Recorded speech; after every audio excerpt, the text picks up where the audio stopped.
in these as a chalet. I think more of us have put our personality into this than I've ever seen anywhere else. And I like the unity that I find in the family atmosphere, and the family unity is dying these days.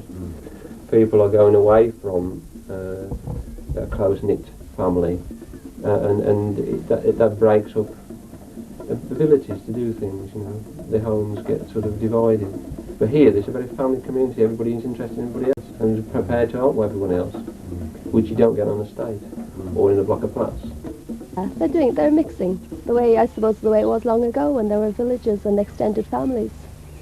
I mean, that's what everyone dreams of, I suppose, where, you know, it's a totally integrated community. There are the older people in the field, and they're just really young, and there isn't any divisions. My life is very different since I came to Holtsfield, but not just my life, but the kids' lives as well. Before I moved here, I lived over in Gower, and I suppose unless you've lived there for years, it's very difficult to get to know people. So I never really got to know the neighbours, and so it was me and the 3 kids and a few friends they'd made. And suddenly I moved down here and everything is different, you know. You've moved into a community, and a community that's quite open and ready to accept you. So even though I go to work every day and I leave it, you know, when the kids go to school and I'm not home till 6:30, I know I can feel really different about what's happening to them. I know it isn't just that they're safe in a safe place, I don't have to worry about them. I also know if anything goes wrong, I'll be contacted. More than that, it's just because there are so many kids here, and everyone down here is so open and I suppose like-minded, that it's much better for my kids. And of course the kids, it's a fantastic environment for them. I think they probably know a little bit more about nature and wildlife in general than a lot of kids, simply because they live that way, you know. So here they've got these surroundings, they've got the woods and the beach, and I know that's really important for them. It'd be a real shame if this goes. Nature's at your doorstep. Beaches, the valley, fishing, it's all there.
Comes out in the chalet. Each individual person has put something into their own personality, as you've seen here.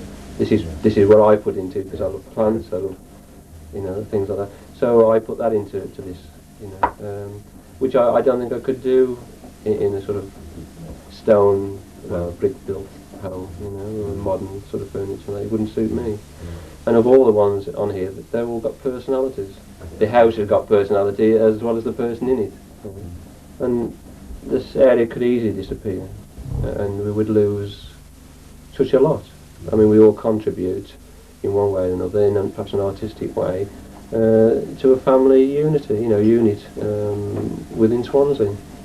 And of course all that would be broken up, there's no doubt about that, and people would lose their heart in creating things. Well, I certainly would, no. There's also a high proportion of artists and craftspeople either working on the field or living here, having their workshops elsewhere. There's a French lady, Marianne, who runs her own weaving business. She's been producing and designing jumpers and knitwear for a number of years. She partly works at home. She's also got a workshop in town. The next one who comes to mind is Di, who is the nature reserve warden. Obviously, as a reflection on his work, one of the materials he loves most is wood, and all his craft work deals with wood. He sculpts wood, he carves wood, he turns wood. There is his neighbour, Will, who is actually the brother of Di's wife.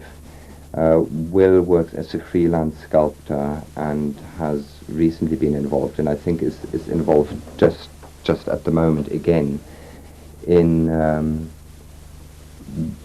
doing some sculpting work for the Chronicle of Narnia BBC series. There's my immediate neighbour Terry, who creates living sculptures, he calls it, which again is a combination of wood, which he paints and varnishes and incorporates living plants with those wooden sculptures. I run a little business as environmental photographer, specializing in things like natural history, ecology, conservation. Work obviously traveling a fair bit in this country and abroad, but to tell you the honest truth, I think I could quite happily be working just in the nature around my house for the rest of my life without ever getting bored. What also particularly appeals to me about living on Holtsfield is the international mix of people. There's obviously a number of Welsh individuals and families living here, one in particular which covers 4 generations. Then of course there's a number of English people here, and a French lady, a Canadian, and myself, who came from Germany 10 years ago.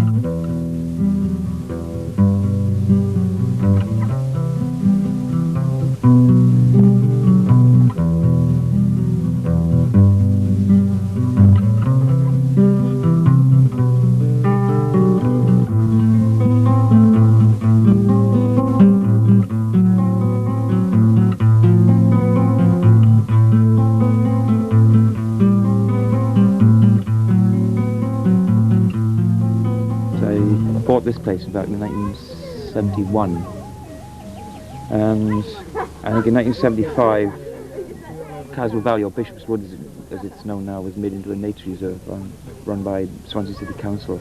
So I got the job as warden. Well, my role is developing quite a bit of an educational role as well as a general nature reserve warden, which probably involves many things, general maintenance, fencing, and so on, and monitoring the wildlife and taking guided walks through the valley.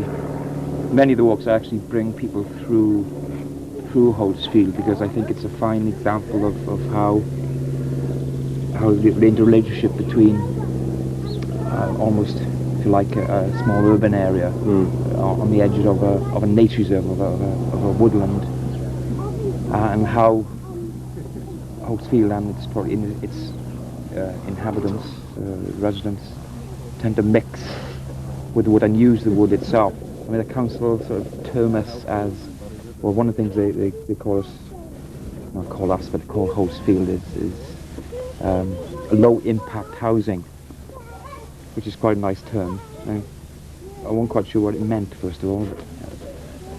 What it actually means is that because the houses are small and low, they don't obscure the sort of landscape and the horizon.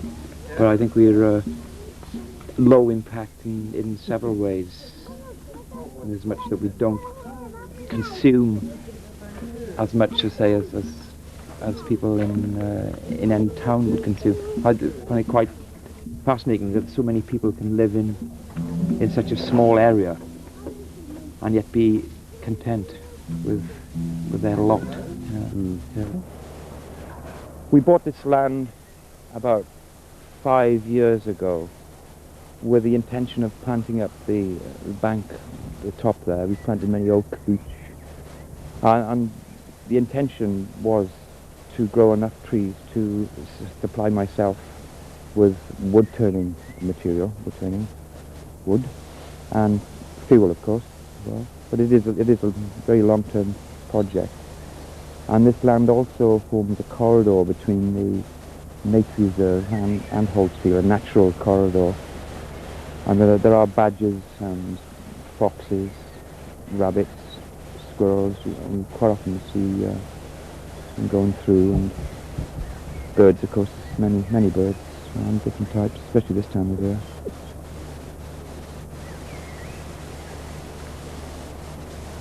I feel that these small chalets actually blend with the area, and we do find that so many constructions are put up that just stand out awfully from the beautiful area, and they spoil it. Everything's being destroyed and being replaced with concrete.